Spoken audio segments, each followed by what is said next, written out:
Nama saya Muhammad Baihaqi, NPM 2022 1450 1591. Nama saya Deska Syara Rizkyanti dengan NPM 2022 145 01622.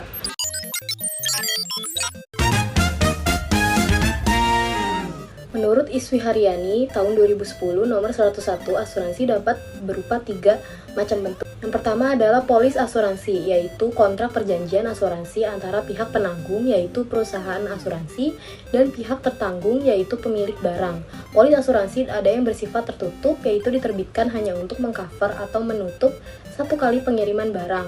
Polis asuransi ada juga yang bersifat terbuka atau open policy atau open cover, yang diterbitkan dalam satu polis namun dapat dipakai untuk beberapa kali pengangkutan. Yang kedua adalah sertifikat asuransi, yaitu surat keterangan yang dibuat oleh perusahaan asuransi yang menjelaskan bahwa terhadap barang-barang tertentu telah dilakukan penutupan asuransi dalam bentuk open policy. Yang ketiga adalah surat penutupan atau cover note, yaitu surat pemberitahuan yang dibuat oleh perusahaan asuransi atau agen usaha asuransi yang menyatakan bahwa sebuah kontrak asuransi telah ditutup sementara menunggu keluarnya sertifikat asuransi atau polis asuransi. Yang pertama adalah prinsip itikat baik, yang artinya pihak tertanggung atau pemilik barang harus memberikan informasi yang jujur terkait objek yang dipertanggungkan, sedangkan pihak penanggung, yaitu perusahaan asuransi, harus memiliki komitmen untuk membayar ganti rugi sesuai kesepakatan. Pemberian informasi yang tidak jujur oleh pihak tertanggung dapat menyebabkan pihak penanggung menolak membayar ganti rugi. Yang kedua adalah prinsip kepentingan pihak tertanggung, yang artinya pihak tertanggung setuju menandatangani polis asuransi karena memiliki kepentingan untuk menyelamatkan barangnya. Pihak tertanggung akan merasa rugi jika barangnya mendapat musibah. Hal ini berbeda dengan pihak tertanggung yang tidak jujur, yang justru merasa untung jika barangnya mengalami musibah.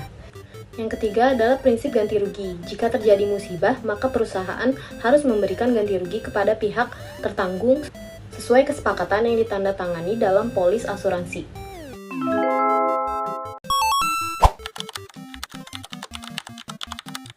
Yang pertama, risiko kerugian yang secara umum ditanggung perusahaan asuransi meliputi A. Bencana alam terdiri dari 1. Bencana laut atau peril of the sea, yaitu bencana yang timbul atau terjadi karena sifat dari laut itu sendiri, seperti angin, badai, gelombang, kabut, batu karang, gunung, es, dan kilat. Yang kedua, bencana di laut atau peril on the sea, yaitu yang timbul atau terjadi di atas laut itu sendiri, seperti tenggelam, kebakaran, tabrakan, dan meledak. B. Perbuatan manusia terdiri dari 1. Perbuatan awak kapal yang pengurangan atau pembuangan muatan, kejahilan awak kapal, penggantian arah pelayaran. Yang kedua, perbuatan pihak ketiga, yaitu bajak laut, penyamun, dan juga pencuri. Yang kedua, resiko kerugian yang ditanggung perusahaan asuransi dengan persyaratan khusus meliputi A. Kerugian akibat peperangan atau war risk yang terdiri dari kapal perang, perampasan, penahanan, penawanan, penangkapan, dan penandakan, juga penculikan. B. Kerugian akibat pemogokan atau strikes, seperti pemogokan, kerusuhan, dan juga pemberontakan. Yang C. Kerugian akibat sifat muatan sendiri atau inherent vice, seperti penyusutan, jamur, berkarat, dan juga menguap. Yang D. Kerugian karena pencurian di darat, seperti pencurian dan pencolengan. Yang ketiga, kerugian yang menjadi tanggungan pemilik barang meliputi A. Kerusakan akibat ulah hama penggerak seperti tikus dan kutu yang merusak bahan makanan seperti tepung terigu serta pengepakan yang bocor. Yang B. Kerusakan akibat perubahan harga di pelabuhan tujuan, kerusakan akibat keterlambatan pelayaran, atau kehilangan kesempatan pemasaran. Yang terakhir, C. Kerugian karena kelalaian atau karena etikat buruk pemilik barang.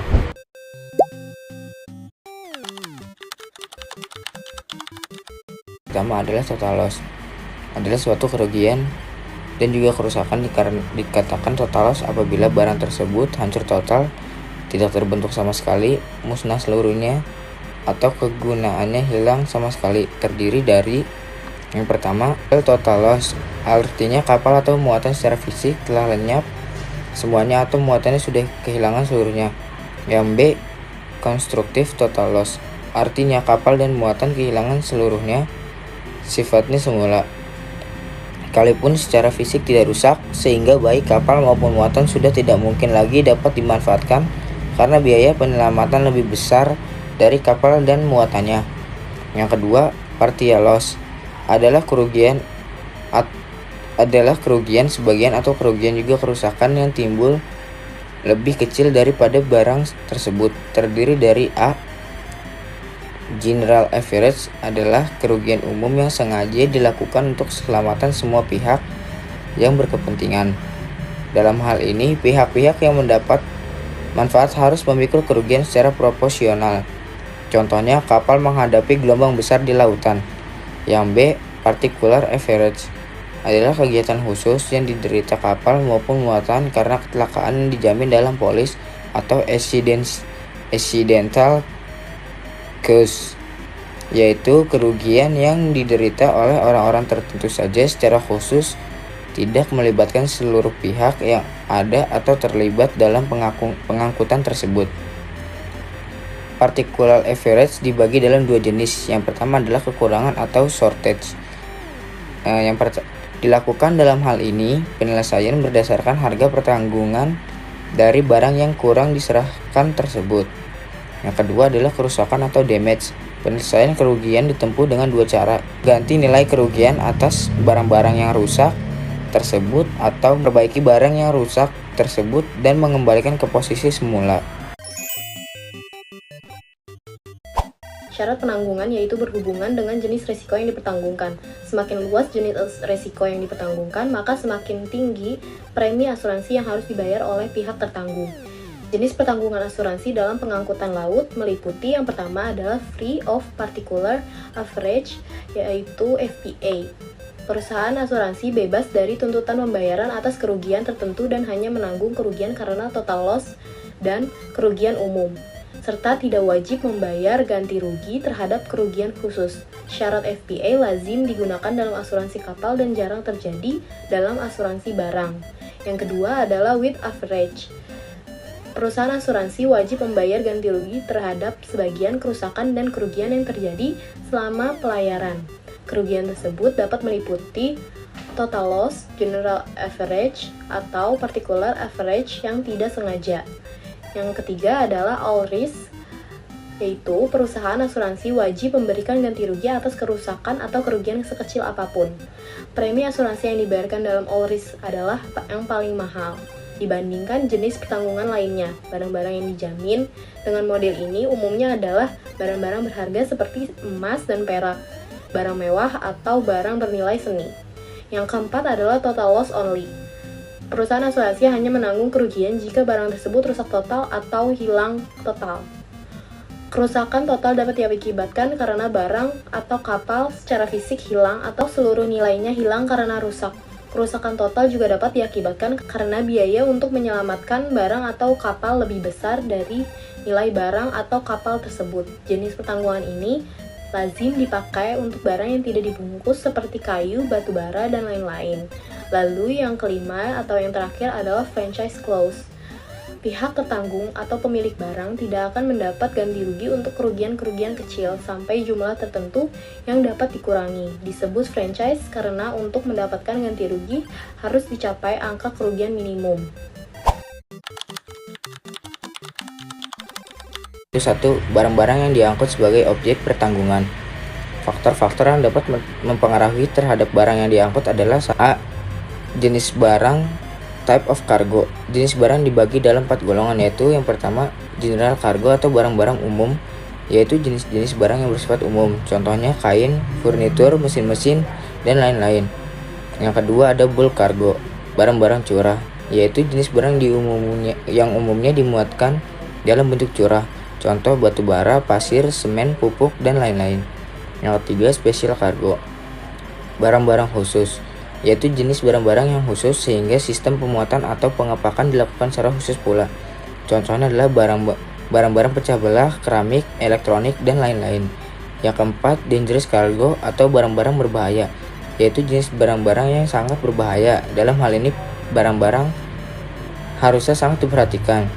Pada umumnya, packing tersebut diberikan label-label khusus agar mudah diketahui orang. Contohnya adalah bahan-bahan kimia, bensin, thinner, dan lain-lain. B. Karakteristik barang atau characteristic of cargo. Apabila kargo tersebut berbentuk padat, solid, cair, atau gas. Yang C. Metode pembungkusan barang atau method of packing.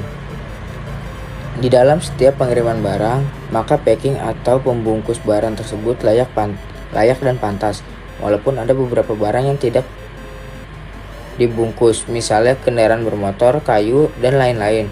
Hal ini dapat diterima karena pada umumnya barang tersebut tidak dilakukan pembungkusan dalam suatu pengiriman. Metode pembungkusan ini ada bermacam-macam, disesuaikan dengan kebutuhan dan jenis barang yang dibungkus, seperti karton box, karung goni, palet, dan juga drum. D. Cara pemuatan barang. Cara pemuatan barang selama pengangkutan on deck atau under deck. Barang-barang yang dimuat di atas on deck mempunyai tingkat resiko yang lebih besar dibandingkan dengan barang-barang yang dimuat di bawah geladak atau under deck. Sum insured. Dalam hal ini dilihat pada dua hal, yaitu 1. Accumulation of risks, untuk mengetahui berapa besar akumulasi resiko yang telah ada dan yang mungkin dipikul oleh perusahaan asuransi di atas kapal tersebut apabila resiko tersebut terjadi. Yang kedua, maximum liability, untuk mengetahui berapa besar maksimum tanggung jawab atau liability yang dimiliki dalam pengiriman tersebut. 1. Kewajiban tertanggung sebagai berikut. A. Tertanggung wajib memberitahukan dengan segera kepada penanggung sesaat setelah diketahui adanya kerugian atau kerusakan dipertanggungkan tersebut. B. Tertanggung wajib mengambil langkah-langkah yang wajar untuk menyelamatkan, mencegah, atau memperkecil kerugian. C. Menjamin bahwa semua hak terhadap perusahaan pelayaran atau pihak ketiga lainnya telah dijalankan dengan sebaik-baiknya. Kedua, dokumen pendukung klaim. Dokumen pendukung klaim adalah dokumen-dokumen yang ikut mendukung klaim yang timbul baik dilihat dari pembuktian terjadinya kerugian maupun tentang persyaratan-persyaratan yang berhubungan dengan pengangkutan dan tata niaga barang-barang yang dipertanggungkan, termasuk dokumen-dokumen yang mendukung besarnya nilai kerugian. Adapun dokumen-dokumen pendukung klaim pengangkutan barang-barang laut adalah invoice, dokumen yang berisi jumlah, jenis barang, dan harga barang atas objek pertanggungan yang akan dikirim. Yang B. Packing list, dokumen yang menerangkan rincian barang per koli. Yang C.